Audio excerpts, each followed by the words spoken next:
Okay, I think everybody's pretty much back. So it is a great pleasure to introduce a colleague of mine from the University of Maryland, who, when I was at the University of Maryland from 1997 to 2002, was not yet there. You're probably still in residency or something somewhere. I was a resident. We even saw the roasting cake. That's right. That's right. At the resident there. And and the University of Maryland has got this exciting new technology that they've just opened up that he's going to tell you about, and then he'll run the session. So with no further ado, Dr. Young Kwok. Can you guys hear me? Are you plugged in? I am plugged in. Are you turned on? Press the button. Any second now, it's going to explode. Can you guys hear me? No? Wait, hold on. He's going to turn you up a little bit. Keep going. I'm told I'm too loud, so it's a nice surprise. And we'll just set this. You're going to be. Yeah. So my name is Young Kwok. I'm a radiation oncologist who treats most of all the pediatric tumors at the University of Maryland, and a significant portion of the brain tumors, the adult brain tumors, and I appreciate you guys inviting me to talk, both Jeff and Jeff. And I'll try not to make this a University of Maryland thing because, as you'll see, we're in an exciting time. After a lull of several years, I think all of a sudden we have the opportunity to offer something very, very sophisticated to our patients in the Baltimore, Washington metro region, Northern Virginia. Usually radiation oncology, we don't get too much time to talk. So I took out a lot of this research slides, and it's gonna be a little bit more laid back. A lot of pictures and a video.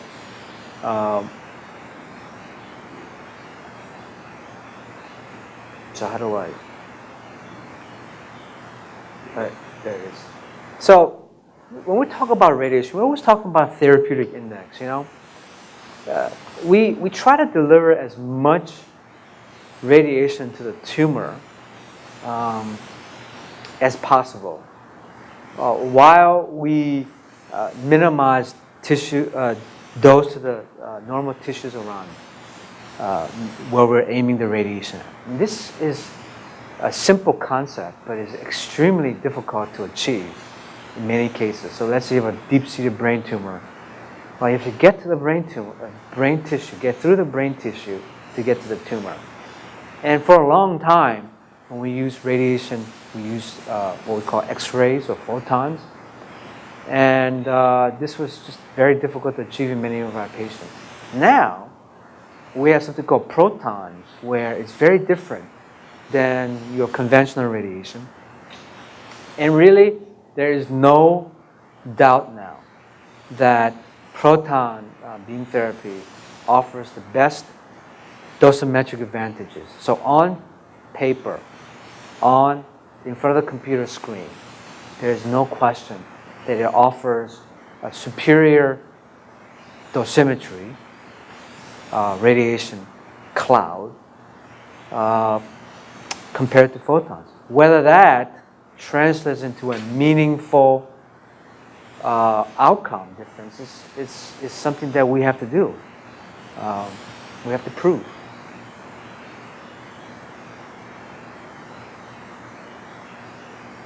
Next slide, please.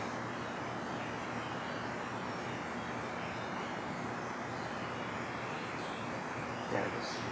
And so proton radiation, proton beam, it started to take off. There are some historic centers. Got Loma Linda, Mass General, or the Harvard Cyclotron Lab. That they were the two historic centers for a long time. Then MD Anderson was built, and Penn, and so on and so forth. And now, I mean, every month, every couple of months, the numbers this slide keeps getting outdated. There are a bunch, dozens that are in planning right now. And then, not in just this country, but but countries all over the world. And why? Why is there been such an excitement with proton therapy? Oh. Okay.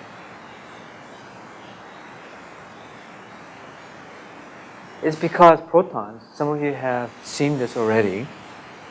We have something called Bragg peak. And this blue curve is what happens when you shoot X-rays, or what we call photons, into tissue. This bottom portion continues on. It's an asymptote. It never reaches zero. So you can put a 100-meter lead in metal or bricks or concrete, and you shoot radiation, you'll detect photons at the other end. Protons is very different. It comes to a distance and then gives off radiation. And we can spread this out and we can control it. So there's very little exit dose, virtually no exit dose. Some of you guys may have heard of carbon ions that has even more sharp Bragg peak. But the problem with carbons is there's some exit dose. So we think protons is going to be the more affordable solution. Carbon is even more expensive.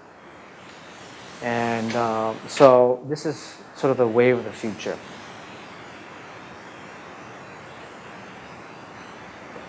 You go to the next slide. So protons stop.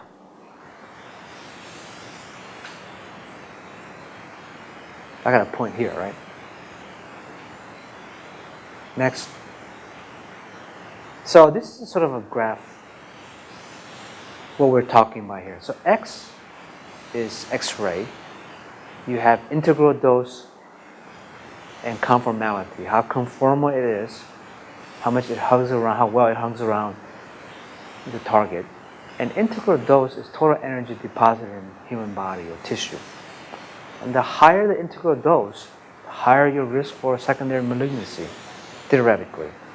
So you want to limit the integral dose while increasing conformality. It's a classic curve here. You have X is here, and P is protons, and C is carbon, and this is debatable. But intensity modulated proton therapy is it's the new technology that's the standard now. The older technology was what we call three-dimensional proton therapy, and that's what we call passive scattering. And all this does is it really increases how exact we are in delivering the radiation and lowering the integral dose.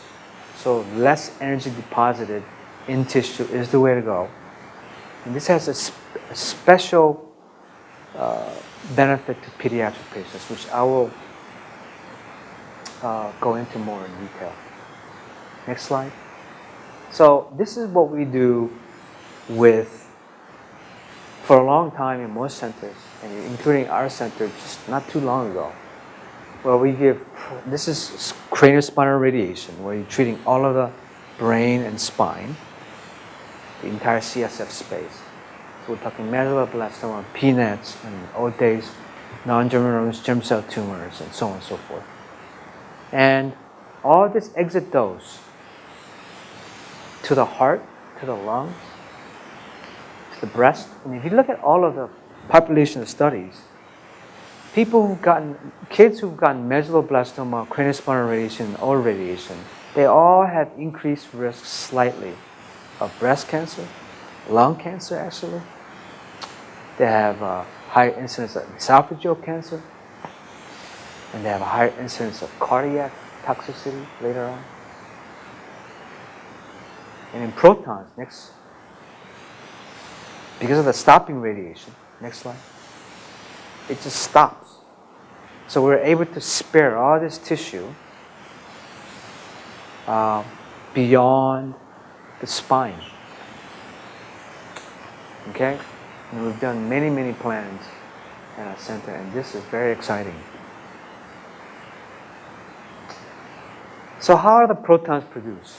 Now, I don't have too many of these non-picture slides, but it comes from hydrogen. Remember basic middle school or elementary school or even kindergarten, depending on how advanced your school system is.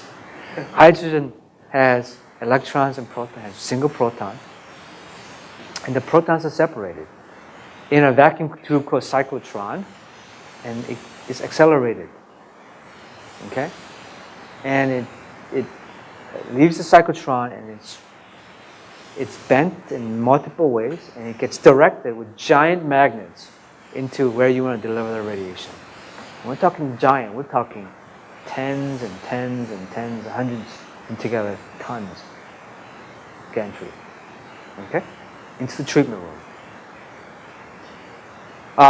In the cyclotron, it accelerates the protons, and this M is mega. So 70 to 200, that's our most centers in the 70 to 250 mega electron volts. Lots of energy. It travels approximately at the end about 2/3 the speed of light. And in order to go from the hydrogen all the way to the patient, it travels, 300,000 miles eventually. And this is the reason why most of the early proton centers were sort of the byproduct of research cyclotrons. So it was really an offshoot of many physics departments. And I will talk about pencil beam in a second. But pencil beam was pencil beam scanning, or active, or what we call intensely modulated proton beam, was first devised in 1996 at Paul Scherrer Institute in Switzerland, outside of Zurich. That's a giant, as some of you guys may know, it's a giant research institute where part of that was being funneled to for this technology to be developed on human beings. I spent some time there. It was so complicated that it took the rest of the world about 15 years before they could replicate it in commercial form. Okay? That's how complicated this stuff is.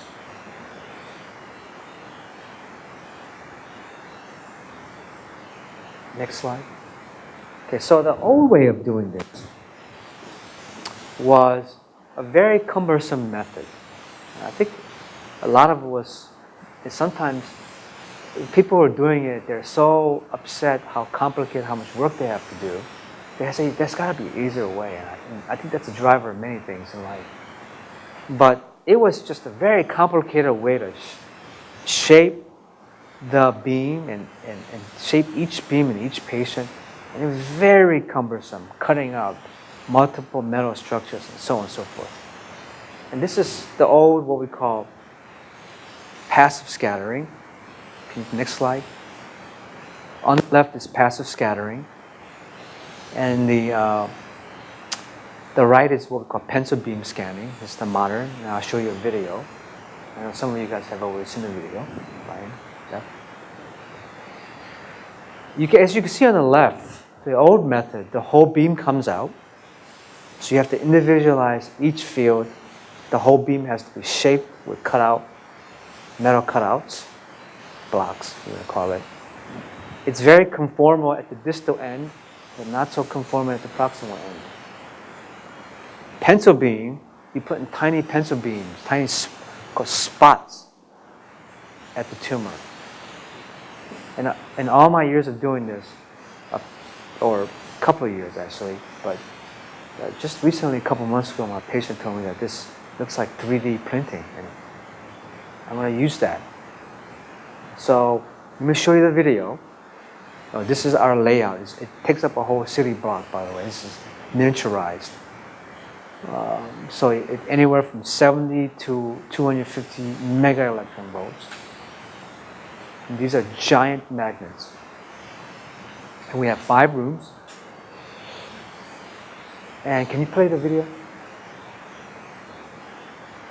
And this is how, in concept, it's going to be. This is identical to our room. And most modern, all of the ones that are going to be built at Hopkins, and Sibley, and Georgetown, it's pencil beam, which is great. And in general, it's very similar concept. Just it looks physically different. So we do a CT or an X-ray to make sure we're aiming correctly. Okay, this is the patient. An example is a lung tumor.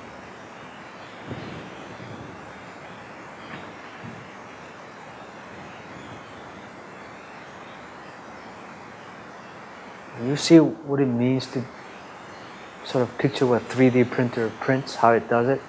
It's very similar. It goes much faster than this.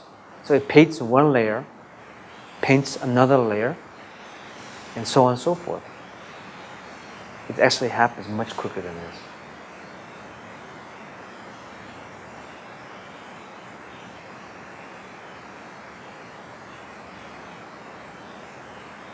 I guess this is how a 3D printer works. Huh?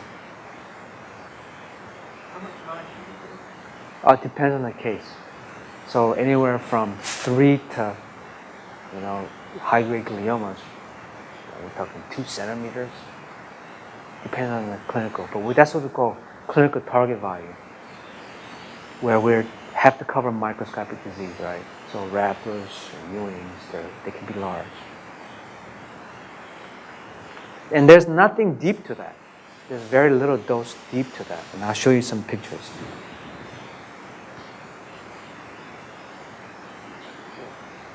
Okay? Can we go to the next slide? So let's look over, I'm going to go through some of these quicker. So chordomas, there's no question. Historically, chordomas, the best clinical outcomes you'll ever see are done on protons. And the reason why is because the brainstem and other brain tissues are so close. And it's very hard, and I've done it with regular radiation, it's very hard to dose escalate to the proper dose because you have significant exit dose. So if you look at the Mayo Clinic series, there was only a 32% 5-year local control with surgery followed by regular 3D radiation, and some of them even got gamma knife. But at PSI, Switzerland, Paul Scherrer Institute, Mass General, the clinical local control is at least double. And this is a consistent pattern. And this begs the question, would you ever want to be a this is the whole issue of ethics of, could you even do a randomized trial on this? Because it's so consistent in the literature that it'd be very tough to get a trial like that going. It's one of the challenges right now. Next slide. In pediatric tumors, I'm going to quickly go to the rest. 85% of pediatric tumors are cured, about half get radiation, and there are long-term consequences to the radiation. Growth disturbances, hormone disturbances, infertility. 2/3 will have long-term health conditions, and 1 out of 5 would die from either a second malignancy or treatment-related complications. And I'm going to go through some of this quick. Next slide. And we've done studies on medulloblastoma to know that cochlear dose and heart dose is much lower with protons on the bottom. That's just percent. Next slide. I'm going to go through some of this. We have second malignancy cancer risk calculations. IMPT is really much lower than all other conventional radiation. Next. We have Mass General data. It's kind of controversial, but they published some of the first clinical outcomes. Second cancer is 12.8% with photons, 6.4, about half with protons. Of course, when this was presented, I was there, and somebody asked, well, how can you tell me the protons patients are same as the photon patients? And it's really, really, really a great question. In this historical series, people who were able to afford to get protons just had from different socioeconomic status. Now, hopefully, next slide, when we have multiple machines throughout the centers throughout the country, we have more and more patients, all that socioeconomic issues will start to get equalized, and we'll find out whether protons indeed are associated with lower second malignancy. This is a case of a kid 9 years after cranial spinal radiation. This is what we're trying to prevent. Got radiation, this exit dose, and at the exit dose there was a sarcoma. And this has all of the hallmarks of a radiation-induced sarcoma. It is occurring at the lower distal end at the lowest dose. These are the cells that survive with mutations to develop into sarcoma. It had a sarcoma, usually it's the most common radiation, it's a classic radiation-induced malignancy, it's a sarcoma. And it's occurring in a very unusual location for a soft tissue sarcoma. All of the hallmarks of a radiation-induced sarcoma. Okay? Let me just skip that. Can you go to the next slide? So, there are clinical studies on retinal, pelvic sarcoma, bone sarcomas, rhabdomyoid sarcomas that really speak to the advantages of protons over regular radiation. Next slide. I'm going to skip some of this. And then, of course, with the big talk in the field right now is cardiac toxicity. It's the Darby paper, New England Journal of Medicine a few years ago, that demonstrated that there is no safe dose of cardiac dose of radiation. And it was a relative 7.4% increase in cardiac toxicity with each gray of radiation. And there is no safe dose. Okay? Same thing with Hodgkin's disease. The paper from last year, there's no safe dose for Hodgkin's. In fact, the 7.4% per gray is almost identical with this analysis at the Dutch paper. Next slide. So this is what we're talking about. This is breast cancer, treated with chest wall, treated with protons, planned with X-rays. And this is the excess radiation dose. And imagine anteriorly, there's a Hodgkin's lymphoma there. The radiation would stop before it gets to the heart. This is esophageal cancer. All that heart, liver, lung doses much lower on the left. Brain tumor. This is all the excess radiation. This is the left temporal lobe. The more important of the, here's a tumor. This is protons and all the excess radiation. This is the excess radiation on the right that we can avoid with protons. Just got one more minute. Liver cancer, stereotactic body radiation is hot in liver cancer, HCC. Many of these people have cirrhosis, and this is one way to lower it. This is incredible stuff. Heart, this is all the excess radiation dose that you go in. I mean, lung cancer. Protons, there's no dose to the left lung. Now, to my last slide. I might skip this, okay, because I'm running out of time. So my last slide is that in the Baltimore, Washington area, in a span of just a few years, we'll have 3 centers, okay? We're operational right now. We're up to 2 gantries. Probably next month we'll go up to 3rd gantries. Every 2 to 3 months we're having one open up, or there are many reasons why we're slowly opening it. There will be 5 rooms total. I was told in June of 2017 there's a Georgetown will be open. I'm going to say summer of 2017 because this is no proton center ever opens on time. That's the rule, okay? And Hopkins, I put a big range there. 2018, 2019, they have a multi-gantry center with Hitachi as their vendor, and all 3 centers will have IMPT, pencil beam scanning capabilities, the latest technology. And so when we have all this open, we have more patients who are eligible for the battle we're fighting right now is the insurance company. But hopefully they will come to their senses. Okay? And thank you for allowing me to talk, and that's it. Any questions?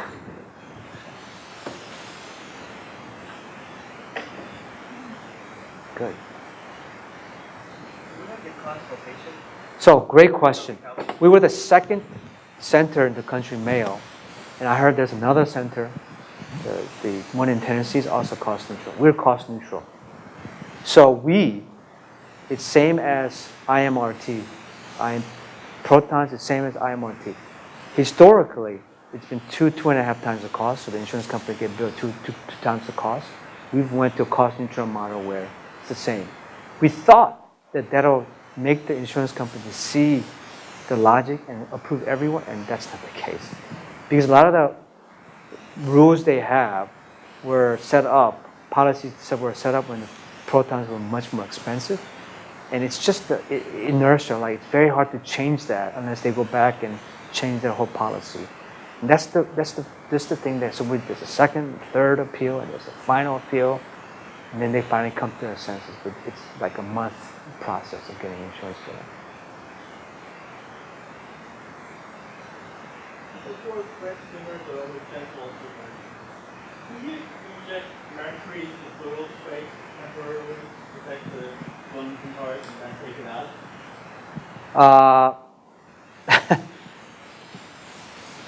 Yes and no. You mean from the radiation, right? To protect radiation. So Yeah, inject mercury, fill the pleural space. Yeah, but you can't put enough metal in the space to block all of it. And then you gotta take it out, right? So, but we think protons, when you come a single anterior like this, you don't need to inject anything because it stops right at the chest wall.